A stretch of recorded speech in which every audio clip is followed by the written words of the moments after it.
Snowden merupakan sebuah film yang diangkat dari kisah nyata yang terjadi antara tahun 2004 sampai tahun 2013. Film ini disutradarai oleh Oliver Stone. Bagi yang penasaran dengan sosok Edward Snowden ini, silahkan searching di Google. Film ini mengisahkan seorang pemuda bernama Edward Snowden. Hari itu, Senin 3 Juni 2013, Edward Snowden bertemu dengan dua orang jurnalis, Laura dan Daniel.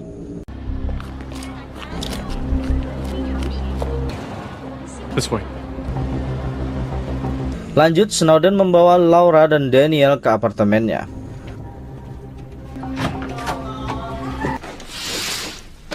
Mereka melakukan pertemuan untuk mengungkap sebuah data paling rahasia di dunia. Setelah kamera dinyalakan, kisah pun dimulai. Snowden menceritakan tentang kisah hidupnya, dimulai dari tahun 2004 saat Snowden memasuki akademi militer.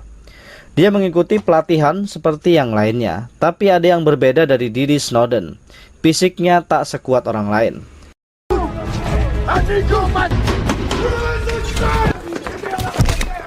Saat turun dari tempat tidur, Snowden tergelincir dan cedera patah tulang. Dokter mengatakan kalau Snowden tidak bisa lagi mengikuti akademi militer karena cedera kakinya. Dokter menyarankan agar Snowden mengabdi pada negara dengan cara yang lain. Dan malam itu di sebuah situs kencan, Snowden berkenalan dengan seorang gadis bernama Lindsay. Setelah kakinya sembuh, Snowden mencoba mendaftar jadi agen CIA sebagai seorang programmer.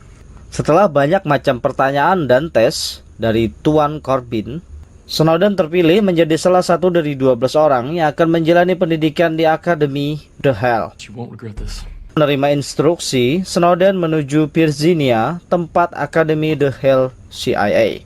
Di tempat inilah para agen CIA ditempa. Hari itu, Snowden dan 11 lainnya disuruh merancang sebuah sistem jaringan komunikasi tersembunyi dalam waktu 5 jam. We're going to start with an aptitude test. Deploy it, back up your... Hasilnya, Snowden menyelesaikan hanya dalam waktu 38 menit. Rekor waktu tercepat sepanjang sejarah The Hill. Corbin sangat senang dengan hasil kinerja Snowden. Lanjut, Snowden menemui sang kekasih yang kebetulan berada di Virginia. Ini adalah pertemuan pertama Snowden dan Lindsay. You didn't want to see me on crutches. I'm doing analysis for the State Department. In the direction of the State Department? You're gonna have to work on both if you want to be a spy. It was quite often. Alright, let's see you strut it. Di hari berikutnya, Snowden mendapatkan pelajaran Undang-Undang Rahasia Amerika, PISA Court. Undang-undang rahasia khusus untuk intelijen, yang membolehkan pihak intelijen mengawasi siapapun berdasarkan kecurigaan. Kembali ke Hong Kong, di tahun 2013 di apartemen Snowden, kedatangan tamu jurnalis senior bernama Tuan McEskill. Dia menanyakan bukti kalau Snowden benar-benar seorang agen CIA. Snowden menunjukkan semua paspor dan tanda pengenalnya. Lalu Snowden mengatakan kepada Tuan McEskill kalau dia akan mengungkapkan dirinya ke publik, beserta semua data rahasia yang ada bersamanya. Dan ini semua bukan hanya tentang uang. Semua murni karena keinginan Snowden untuk menunjukkan kepada dunia kalau NSA telah melakukan tindakan ilegal kepada semua orang. Setelah menjelaskan semuanya, Snowden menyerahkan SD card yang berisi data rahasia tersebut kepada Tuan McEskill. Lanjut, Snowden menunjukkan sebuah sistem pelacak bernama X-Keyscore, sebuah sistem pencarian yang mampu melacak siapapun hanya dari data diri mereka. Lanjut, Snowden menceritakan tugasnya di Jenewa di tahun 2007. Di bawah perlindungan diplomatik PBB untuk menjaga jaringan keamanan komputer CIA. Artinya Snowden harus melindungi jaringan komputer itu dari para peretas. Jadi untuk mengetahui kelemahan dari sistem tersebut, Snowden meretas jaringan itu sendiri untuk mengetahui celah dari sistem tersebut. Namun Snowden malah mendapatkan teguran dari pimpinan di sana karena pengujian itu. Sebab Snowden telah melihat data berunsur politik yang seharusnya tidak boleh dia lihat. Dalam keadaan kecewa, Snowden menemui Charles. Dia menanyakan soal tugas lapangan yang dijanjikan oleh Charles. Lanjut, ketika Snowden sedang menghancurkan file, Gabriel mendatanginya. Lalu Gabriel menunjukkan sebuah sistem bernama X-Keyscore. Sistem ini bisa melacak siapapun berdasarkan nama dan data diri. Romania has a storied GChat. Setelah tiba saatnya kerja lapangan, Snowden dan Lindsay menghadiri pesta para konglomerat tersebut. Targetnya ada di pesta itu, seorang bankir bernama Marwan. You have a lovely girlfriend. Thanks. Setelah itu, dengan bantuan Gabriel menggunakan X-Keyscore, mereka menemukan semua data diri milik Marwan, termasuk semua keluarganya dan orang-orang yang pernah berhubungan dengannya. Gabriel mulai mencari kesalahan yang pernah dilakukan oleh Marwan, namun dia sangat bersih. Lanjut, Gabriel mencari kesalahan keluarga Marwan, dimulai dari adik ipar Marwan. Lanjut, anak perempuan Marwan bernama Salma, umur 15 tahun dan mempunyai seorang kekasih bernama Nedim. Dan Nedim ini tinggal secara ilegal bersama ibu Turkinya, bahan sempurna untuk menekan Marwan. Setelah data kelemahan Marwan dikirimkan kepada Charles, kekasih Salma terancam dideportasi. Lanjut, mereka mengadakan pertemuan dengan Marwan dan menawarkan bantuan untuk membuat paspor untuk kekasih Salma. Di sini, Charles ingin menjebak Marwan, membiarkan Marwan mengemudi saat mabuk, hingga Marwan ditangkap. Charles akan lebih mudah mengendalikan Marwan untuk melakukan yang dia mau. Tapi di sini terjadi pertentangan antara Charles dan Snowden. Rasa kemanusiaan Snowden menolak semua itu, karena bisa saja Marwan tewas saat mengemudi dalam keadaan mabuk. Namun Charles malah mengancam Snowden, karena Snowden pernah memasuki sistem CIA tanpa izin. Saat itulah Snowden sadar bahwa tidak ada yang namanya teman sejati di intelijen. Yang ada hanya keuntungan politik. Siapapun bisa dikorbankan, termasuk dirinya. Malam itu Snowden pulang dengan kecewa. Tapi di tempat tidur, Lindsay telah menunggunya. Maaf, adegan ini disensor. Esok harinya, Snowden memutuskan berhenti dari CIA. Juga bertepatan dengan kemenangan Barack Obama dalam pemilunya. Dari hari itu, kepala pemerintahan berganti. Lanjut, setelah berhenti dari CIA, Snowden dikontrak oleh NSA dan ditugaskan di Jepang. Di sini, Snowden bertugas membuat sistem cadangan non-stop yang disebut Epic Shelter, sekaligus menyadap negara Jepang. Tak cukup sampai di situ, setelah berhasil masuk ke dalam sistem komunikasi negara Jepang, lanjut menanamkan program kecil ke dalam pembangkit listrik, bendungan, rumah sakit, dan yang lainnya. Idenya, jika suatu hari nanti Jepang bukan lagi sekutu, artinya Jepang bisa dengan mudah dipadamkan dalam sekali klik. Tak hanya di Jepang, hal yang sama juga ditanamkan di Meksiko, Jerman, Brazil, Austria, Cina, Rusia, Iran, dan Venezuela. Semua berada dalam kendali Amerika.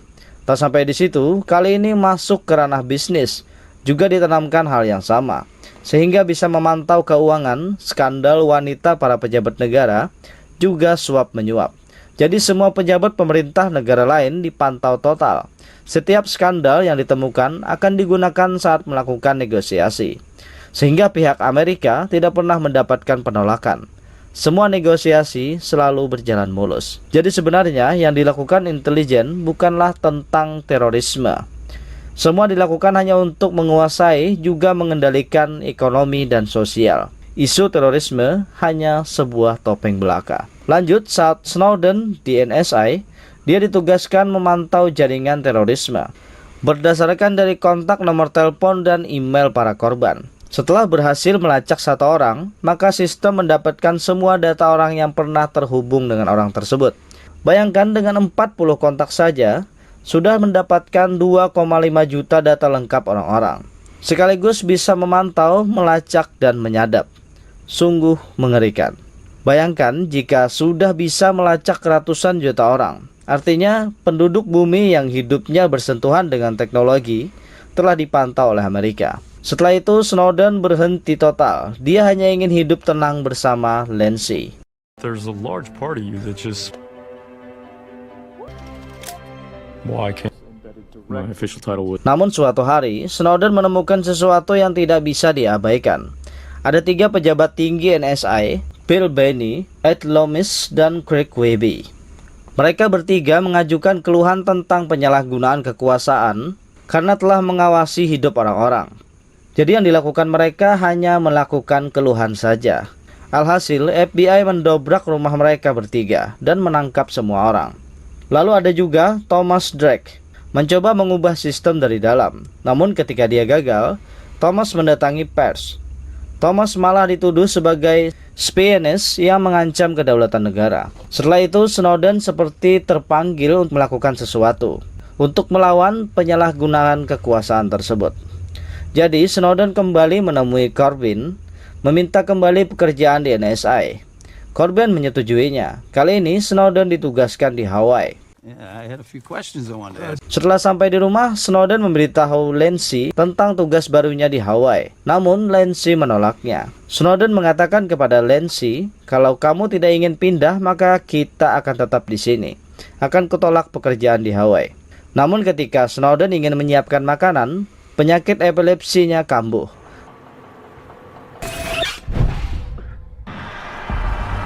Dokter mengatakan kalau itu adalah penyakit bawaan. Hanya kurangi stres kalau ingin sembuh. Setelah mengetahui keadaan Snowden, Lindsay berubah pikiran. Dia tidak ingin membuat Snowden stres berat. Jadi dia setuju pergi ke Hawaii. Di Hawaii, Snowden kembali bertemu teman lama dari CIA, si Gabriel. Dan di Hawaii ini, Snowden bekerja di bawah pengawasan Trapper James. Di sini Snowden ditugaskan di bidang pertahanan. Jadi dia harus melawan dan melumpuhkan setiap peretas yang ingin memasuki sistem. Di Hawaii ini, Snowden kembali membangun sebuah sistem untuk menyempurnakan Epic Shelter yang pernah dia buat di Jepang, yang mampu menciptakan pusat penyimpanan database sehingga setiap data pelacakan akan tersimpan di sana dan bertahan selamanya. Dan juga bisa diakses ulang hanya dengan sekali klik. Sistem itu diberi nama Heartbeat. 1 bulan kemudian, di pesta ulang tahun Lindsay, karena terlalu stres, epilepsi Snowden kambuh lagi.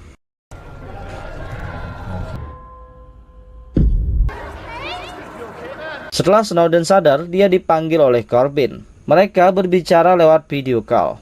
Namun karena Corbyn telah memantau setiap kegiatan Snowden, Corbyn menemukan kalau Snowden sedang merencanakan sesuatu.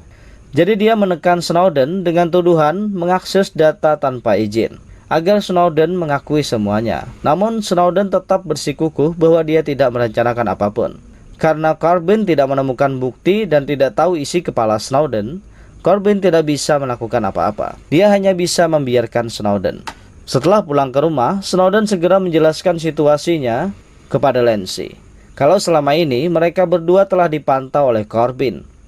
Dari email, panggilan, pesan teks, media sosial, dan semuanya dipantau. Jadi Snowden menyarankan kepada Lindsay untuk sementara waktu pulang dan tinggal bersama orang tuanya. Malam harinya, Snowden menghubungi jurnalis senior dari The Guardian bernama Laura untuk bertemu di Hong Kong. Hotel Mira 2 minggu ke depan. Snowden akan datang sambil memainkan Rubik. Esok harinya, Snowden kembali masuk kerja seperti biasa. Dia memainkan Rubik's di tangannya sambil berjalan menuju kantornya. Saat semua orang sedang sibuk, Snowden menyalin semua data dan bukti tentang NSA yang mengawasi semua orang.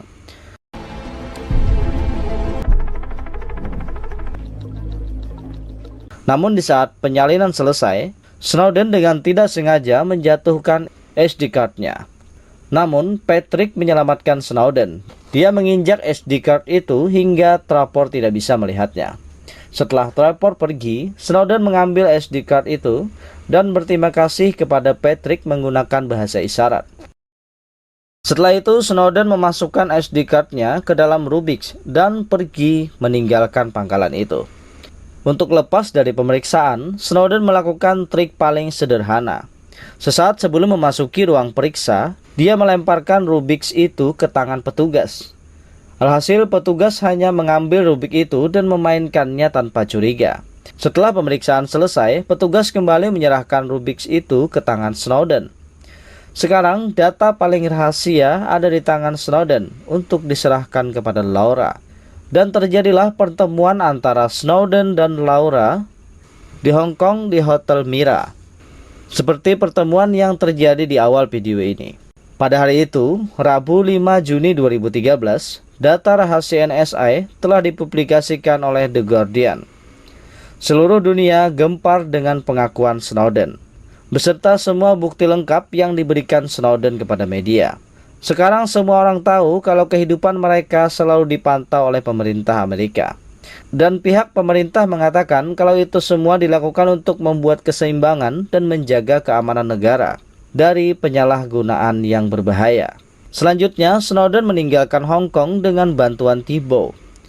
Thibault membawa Snowden ke sebuah pemukiman kumuh, di mana para pengungsi India berada. Setelah 10 hari bersembunyi di sana, Snowden terbang ke Moskow. That Edward Snowden has boarded trying to make his way from Russia. Setelah melalui proses yang panjang, akhirnya Rusia bersedia memberikan suaka kepada Snowden. Dia diizinkan untuk tinggal di Rusia selama 3 tahun ke depan dan dijamin bahwa Amerika tidak akan bisa menangkapnya selama dia masih berada di Rusia. Dan kekasihnya, Lindsay, juga pindah ke Moskow untuk hidup bersama Snowden. Dan ini adalah sosok Edward Snowden dan Lindsay yang sebenarnya. Wow, ending yang mengharukan. Pengorbanan untuk mengungkap sebuah skandal kelas internasional. Snowden mengajarkan kita untuk mengungkap sebuah kebenaran meski itu pahit. Lindsay mengajarkan kita untuk mencintai dan menerima apa adanya. Jadi kawan, kesuksesan itu sebuah keharusan, tapi cara untuk mencapai itu haruslah dengan kejujuran. Karena ketika kamu melakukannya dengan banyak kecurangan, ingatlah ini. Masa tuamu akan selalu dihantui rasa bersalah tanpa akhir. Kecurangan itu akan terus membayangimu hingga ke liang kubur. Pesan saya, buatlah perahu dari bahan yang baik dan kokoh, agar nanti ketika berlayar, para bakteri itu tidak bisa menggerogotinya. Karena sekali saja bakteri itu menembus perahumu, bakteri lainnya akan menyusul. Perahumu akan tenggelam dan dirimu akan terombang-ambing di laut penyesalan selamanya. Oke, semoga kalian terhibur dengan editan video saya yang seadanya ini. Saya Bang Junid undur diri dan sampai ketemu lagi di video selanjutnya. Subscribe apa channelnya? Ada kena. Baru bigi barang masuk dah. Like and share and subscribe.